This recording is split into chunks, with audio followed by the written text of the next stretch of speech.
কথা বললে অনেকে বলে হিরো আলম দালাল হয়ে গেছে, মিথ্যে কথা বলতেছে বিএনপির নামে। ঠিক আছে, হিরো আলম আজ থেকে কথা বলবে না। তোমরা যা খুশি কর দেশলে, আমি দেশলে আর ভাবার সময় নেই। আমি দেশের কি, আমি দেশলে কেন কথা বলবো? আমি দেশলে কথা বলবো না। অন্যায় হলে আর কথা বলবে না হিরো আলম। বন্যায় ডুবে দেবে, মানুষকে এক মুঠো খাবার দেবে না হিরো আলম, আজ থেকে আর দেবে না। কারণ আমার রক্ত ঘামানো টাকা, আমি ইউটিউব থেকে কামি করে মানুষের পাশে কেন দাঁড়াবো? দরকার নেই। আমি ইউটিউবার, জোকার বলে অনেকে, দরকার নেই কথা বলে। এফডিসিকে হিরো আলমকে বাইরে বের করতে পারবেন? আপনি একটা কাজ করেন তো, এফডিসিতে সাকিব খান গেলে মারিন তো। আপনি কার কত হিম্মত? সাকিব খান তো বলছিল আগামী 30 তারিখে আপনারা নৌকো মার্কা ভোট দিন, বলছিল না? সাকিব খান হচ্ছে, সাকিব খান তো আওয়ামী লীগের দালাল।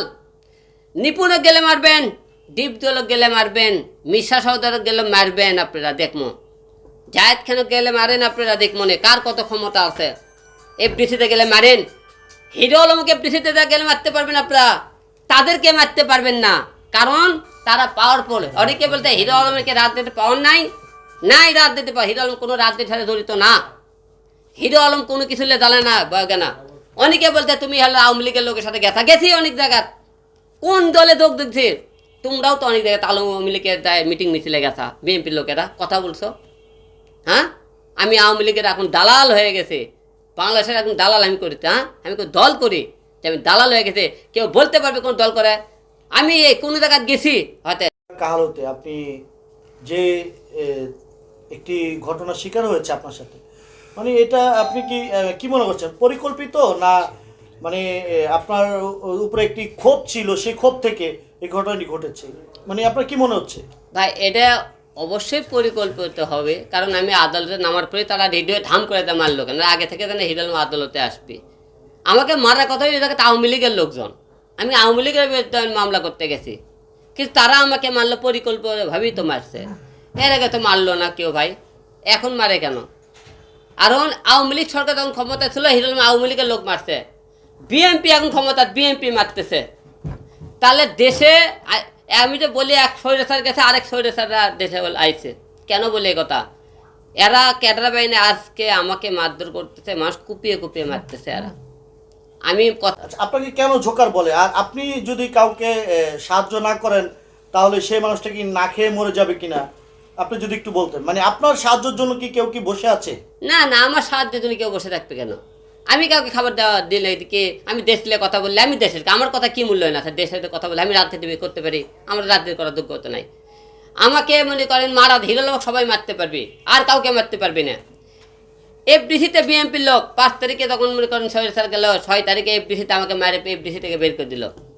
আমি মাজারও গেছি একদিন, এরমে গেছে রেডবির বিরুদ্ধে মামলা করছে। আমি বলছিলাম রেডবির বিরুদ্ধে মামলা করে, হারুন আমাকে ট্যাপে ফেলে মামলাটা করেছিল। রেডবির বিরুদ্ধে মামলা করা যাবে না, কিন্তু বিএনপির কোন কোন নেতা আছে মামলা করে না? বিএনপির লোক বলে যখন রেডবি বলছিল হিরো অর্ধ পাগল মূর্খ, তাকে মারধর করে। আমি অর্ধ পাগল লোক, তারা অর্ধ পাগল যা ইচ্ছে তাই বলতে পারে বিএনপির লোক, তাদের লোক কথা বলা যাবে না। তারা বিএনপি করে, তারা রাজনীতি বড় নেতা, আমাকে তাদেরকে পোষাতে। হিরো আলম একটা জোকার, তাদের নিয়ে কথা বলে কেন? কথা বলার অধিকার নাই, বুঝতে পারছেন? এটাই বাংলাদেশে বাংলাদেশ। হিরো আলমকে এরকম মারতে মারতে একদিন মেরে ফেলে দেবে, আপনারা জানেন না আলম ভাই, আমরা সম্প্রতি সময়ে আমরা কিন্তু দেখেছি আপনার এই ভিডিও ফুটেজ এবং রেকর্ডও আছে, আপনি কিন্তু বলেছিলেন বেগম খালেদা জিয়া 8 পাস, এই কথাগুলো আপনি কিন্তু বলেছিলেন। তো সেখান থেকে একটি ক্ষোভ থেকে যায়। কিন্তু আমি তো মিথ্যা কথা বলিনি। আপনার অতীতের আমেরিকা এই খাইনিগুলো দেখে আসেন, কে কোন পাস। আমি কে হিরো বিএনপি লোকেরা মনে করেন যে অর্ধ মনে করেন যে পাগল টাগল বলছে, তারপরে আমাকে হিরো আলমের মতো লোকে তুচ্ছ তাচ্ছল্যে কথা বলছে, তাদের কোনো মূল্য হবে না। হিরো আলমকে তুচ্ছ তাচ্ছল্য করে কথা বলছে, সব বলা দেবে। আমি কাউকে কথা বলা যাবে না, আমার অধিকার নাই, কারণ আমি সত্যি কথা বলি। তুই হতে যায় অনেকে বলে না তুই আদার ব্যাপারে হয় দাওয়াতের খবর কেন নিস? আমি দাওয়াতের খবর নিতে পারম না, কারণ আমাকে সেই মূল্যায়ন করা হয় না বাংলাদেশে। যে জায়গা বাংলাদেশে হিরো আলম মূল্যায়ন করা হয় না, সেই জায়গা সে দরকার নাই। ঢাকা 17 আসনে আমি না নির্বাচন নিজের জীবনটা দিয়ে বিএনপি ট্রাম্প কার্ড হিসেবে তারা ব্যবহার করলে বিভিন্ন জায়গায় কথা বলে, তাকে নিয়ে ট্রাম্প কার্ড ব্যবহার করছে। দেখবেন আওয়ামী লীগের ট্রাম্প কার্ড ব্যবহার করছে। তা যে লোকের মনে করেন তোমরা মূল্যায়ন করে ঝুঁকারক ট্রাম্প কার্ড লেখাটা মনে করেন কেন বার করতে হবে তোমাদের? যাই মূল্য নাই, তাই সব কিছু আপনাকে মুক্ত করে দিয়ে যাইতেছে। আমি এই রাজনীতিতে নাই, মানুষ মলেও দেখবো না, খেলেও দেখবো না। আমি হিরো আলম আপনাকে এরা মনে করেন এক হিরো আলম কথা বললেই কি কারোর পাশে দাঁড়ালেই কি অন্যায় প্রতিবাদ করলে কোনো মূল্য নাই, দরকার নেই তো।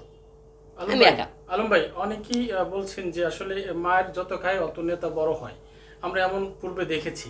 কিন্তু এই এটা রাগের কারণে বলছেন যে আর রাজনীতি করবেন না। নেতারা তো রাজনীতি করতে হলে অনেক মায়ের খায়। আমার তো নেতাই মানে না, রাজনীতিবিদ মানে। আমি তো হলে সাধারণ একটা, আমার কি যোগ্যতা আছে নেতাগিরি কর্ম? আমি লেখাপড়া নাই, কথা বলতে পারি না, আমি দেশের কে, আমি রাজনীতি কর্ম অনেকে বলে মূল্যায়ন করে না। আমি দালাল হয়ে গেছি, মানুষের কথাবার্তা বলি, অন্যায়ের প্রতিবাদ করে, আমার কি যোগ্যতা তুই আমি কথা বলে দিল নিয়ে।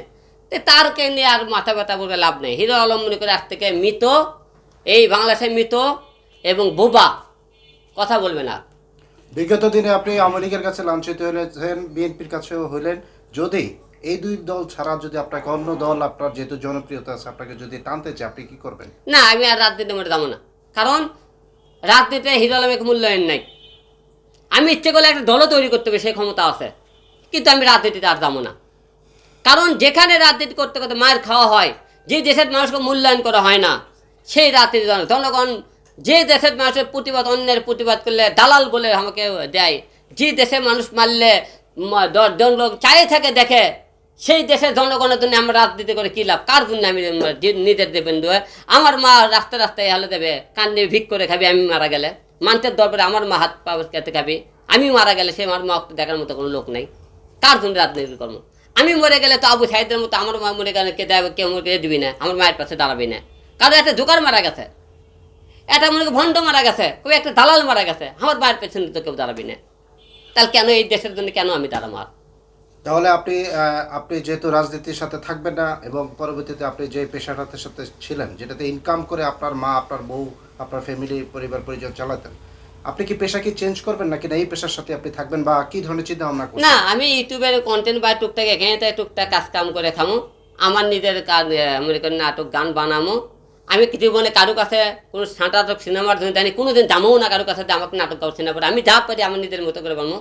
এই জোকারক পাগল কেউ দেখে মানে দেখবি, নাহলে আমার ইউটিউবে সাবস্ক্রাইব যারা আছে দেখবে, যারা তোরা এক্ষেত্রে আনসাবস্ক্রাইবার করে চলে দেয়, তারা ব্লক মেরে দেয়, তারা পেজে আসিস ভাই তোরা এতে চলে যায়। কিন্তু তোদের আমাকে দেখতে মনে করে দেখবি না, কিন্তু তোরা আমাদের বকা দেওয়ার অধিকার নাই। তোদের টাকা দিয়ে আমি হিরো আলম নাটক গান বানাই না, তোদেরকে মনে করেন হলে দেয় হিরো আলম কাছে দেয় না, তাই আমাকে তোদের বকা দেওয়ার অধিকার নাই। যারা যে শিক্ষিত ভদ্রলোকেরা আমাকে বকা দিস, তোদেরকে এই কথা বলতেছি, তোদেরকে বকা দেওয়ার অধিকার দেখবি না, গেলে তো দেখবি না আমাকে। আপনি যেহেতু একটা ট্রেন্ডের ভিতরে আছেন, বা আপনার একটা জনপ্রিয়তা আছে, এবং বিভিন্ন জায়গায় যখন টক শো হয়, টক শো আসলে অনেক ক্ষেত্রে আমরা দেখি যে আসলে ভিউ পাওয়ার জন্য আপনার সাবজেক্টগুলি বারবার সামনে তুলে আসে, এই বিষয়গুলি আপনি কিভাবে দেখেন?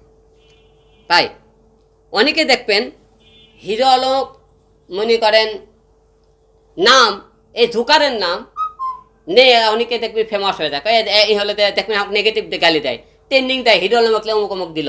তা ব্যবসা আমি করি না তোরা আমার নামলে ব্যবসা করিস? হিরো আলম ট্যাগ লাগে দেয়, হিরো আলম নামলে ব্যবসা, আমি ব্যবসা করি? যারা আমাকে নিয়ে ওদের নিয়ে অনেক বড় বড় এমপি মন্ত্রী তোমরা যারা বলো হিরো আলম নামলে তোরা ব্যবসা করিস, আমি না। আচ্ছা আলম ভাই, আমরা সম্প্রতি সময়ে দেখেছি আপনি যেই দল ক্ষমতায় ছিল সেই দলের ট্যাগ আপনি ব্যবহার করেছেন।